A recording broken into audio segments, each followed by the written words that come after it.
ওই ব্যালকনিতে আমার গোলাপ ফুলগুলো দেখা যাচ্ছে, বাইরেটা জাস্ট তোমাদের দেখাচ্ছি। কিরকম অন্ধকার হয়ে রয়েছে, সামনে লোকজন কিচ্ছু দেখা যাচ্ছে না। দেখছো, অন্যান্য দিন প্লেন চলে কত, এখন মনে হয় ফ্লাইটও সব ক্যান্সেল করে দিয়েছে। দেখো গাড়ি যাচ্ছে লাইট জ্বালিয়ে, কিচ্ছু দেখতে পাচ্ছে না। ফ্লাইটও মনে হয় ক্যান্সেল করে দিয়েছে এত কুয়াশাতে। আজকে নাড়ু আর আমি এখানে যাব, একটা সুপার মার্কেট খুলেছে, সেখানটাতে কিছু বাড়ির জিনিসপত্র আছে সেগুলো কেনা। আগে ল্যাপটপটা সারাই করতে দিয়ে তারপরে সুপার মার্কেটে যাব। ভিড় কি দেখো, এখানে এসছি মনে হচ্ছে যেন ডাক্তারখানায় এসছি। সে কম্পিউটারের ডাক্তারখানাতেও এত ভিড় হয়, এটা ভাবার বাইরে, তাই না? বললো বসে থাকতে, বসে রয়েছি। ল্যাপটপটা রেখে যেতে বললো। স্টোরে গেছি, এত কিছু বাজার করেছি, কিন্তু ভিডিও তুলতেই ভুলে গেছি জানো তো। একদিন পর আবার বুবাইয়ের সাথে এসছি, কিছু জিনিস চেঞ্জের ব্যাপার ছিল সেজন্য। আজকে তাই ভিডিওগুলো তুললাম, পুরোপুরি তুলতে পারিনি। প্রথম দিন এসেছিলাম সেদিন আর পুরো স্টোরটা ঘোরা হয়নি, জামা কাপড়ও আছে উপরে। বাবু 79 টাকা নিচে, এখানটাতে সবজি ছিল, এখানটা সব তুলে দিয়েছে। 79 ইচ, বেশি পড়ছে তো।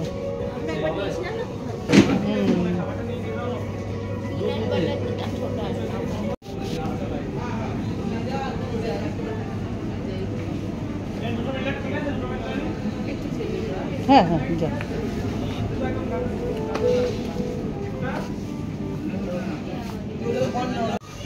সেই দিন নাড়ুর সাথে এসে শুধু লাল শাক আর পালং শাক নিয়ে গেছিলাম, মেথি শাক পাইনি। আজকে মেথি শাক পেয়ে দেখো আমার স্মাইলটা একবার। একটাই পেয়েছি। এমনি কোনটা নেবে?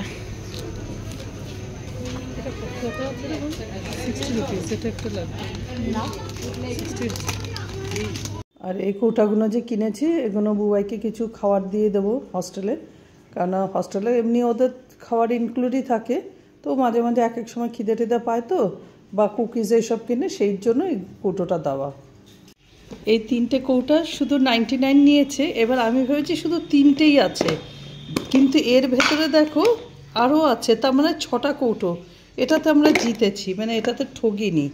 দেখো আবার ভেতরে দেখছি একটা করে আছে, 6টা কৌটো 99-এ, ভালোই পেয়েছি।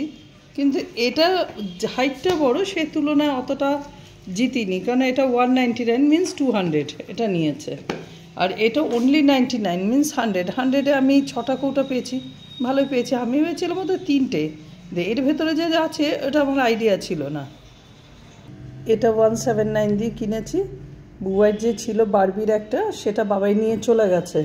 এবার বুবাইয়ের লাগবে হস্টেলে, তখন বলেছিল লাগবে না, এখন বলছে লাগবে, ওই জন্য আবার বাধ্য হয়ে এটা কিনতে হলো। এই ফ্রেশ পালংটা নিয়ে এসেছিলাম স্মার্ট সেন্টার থেকে, নতুন যে দোকানটা খুলেছে। এটা দিয়ে নাড়ু আজকে বানাবে। কি বানাবে আজকে? পালং পরোটা, পালং শাক দিয়ে পরোটা বানাবে, তো তোমাদের সাথে ওটা শেয়ার করছি। সমপরিমাণ ময়দা, তার সাথে একটু নুন, জিরা, জোয়ান, কাঁচা লঙ্কা, আদা, রসুন, ধনেপাতা, রিফাইন তেল মিক্সড করে পালং শাক দিয়ে মিক্সড করে, পালং শাকটাকে কুচি করে কেটে এইভাবে। অ্যাকচুয়াল আমি বলছি তোমাদের কি হয়েছে, এটা মাখার পরে তারপরে মনে পড়েছে ভিডিও করতে হবে। আজ অবধি এটা দেখিয়ে দিলাম, পরে আরেকদিন টোটালটা দেখানো হবে। মেখে আধ ঘন্টা রেখে দিলাম। লেচি করে নিয়েছে, সবুজ সবুজ দেখতে খুবই ভালো লাগছে, কিন্তু একটু বুদ্ধির ভুলের জন্য পুরোটাই দেখাতে পারলাম না, খুব আফসোস হচ্ছে। যাই হোক, তোমাদের আরেকদিন কথা দিলাম, আরেকদিন কিন্তু অবশ্যই পুরোটাই দেখাবো। লেচিটাকে আগে ময়দা দিয়ে এরকম বেলে নিতে হবে, একটা গোল আকৃতি করে বেলে নিতে হবে আগে, রুটির মতন করে। হ্যাঁ, রুটির মতন করে বেলতে হবে। এটা আবার উল্টিয়ে দেবো, যে যতক্ষণ ওটা বেলা হচ্ছে এটা উল্টিয়ে দিলাম। তেল দিয়ে পুরো একটু ব্রাশিং করে, ঘিও দিতে পারে যার যেরকম, ঘি বাটার যে যেটা পছন্দ করে। প্রথমে একটা সমান সমান করে ভাঁজ দিলাম, তাই তো? আগেরটা কিন্তু এরকম করনি, দুই রকমই করা যায়। আচ্ছা, আগেরটা একরকম দেখালো, এটা আরেক রকম। এটা পুরো হাফ সার্কেলে ভাঁজ করলো, পরে আবার তেল দিল, তেল দিয়ে আরেকটা ভাঁজ করবে, আগেরটা একরকম দেখিয়েছে, ওটা তোমাদের দেখিয়ে দেবো, আর এটা আরেক রকম করছে। হ্যাঁ হ্যাঁ, এই যে এটা পরোটার মতন করছে, যেটা আমরা আগে পরোটা এরকম বানাতাম এই টাইপের করছে। আর আগেরটাও করেছে চৌকো। হ্যাঁ, এটা এইভাবে বেলছে, আর দেখো এটা চৌকো করেছে। এটার বেলাটাও দেখিয়ে দেবো, ওর সাথে অ্যাড করে দেবো। পুরো লেয়ারগুলো সুন্দর খুলে যায়, জানো তো।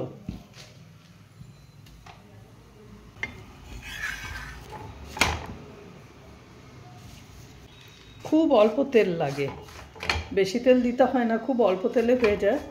একদিকে ভালো, ডুবা তেলের ঝঞ্ঝাটের হাত থেকে রেহাই পাওয়া। বেলে রাখা রুটিটার উপরে পুরো তেলটা মাখিয়ে নিয়ে প্রথমে একটা ভাঁজ দিল, তারপর আরেকটা ভাঁজ দিল, তার উপরে আবার তেলটাকে মাখিয়ে নিয়ে এবার একটা ভাঁজ দিয়ে তার উপরে আবার আরেকটা ভাঁজ, টোটাল 4টে ভাঁজ হচ্ছে। যেটা আমরা মোগলাই পরোটা করি ঠিক ওই একই প্যাটার্ন দিয়ে অল্প একটু গুঁড়ি দিয়ে, নাহলে একটু বেলনিতে লেগেও যাবে। একটু পাতলা করে বেলতে হবে, মানে পাতলা বলতে খুব পাতলা না, মিডিয়াম, কারণ বেশি যদি মোটা রাখা হয় তাহলে ভেতরটা কাঁচা থেকে যাবে। ওই জন্য একটা মিডিয়াম সাইজ করে ওটাকে বেলতে হবে। আর এর এতগুলো লেয়ার বেরিয়েছে, খেতেও যেরকম টেস্ট, লেয়ারগুলো জাস্ট দেখো অসাম। আর এই লঙ্কার আচারের ভিডিওটা আমি দিয়ে দেবো।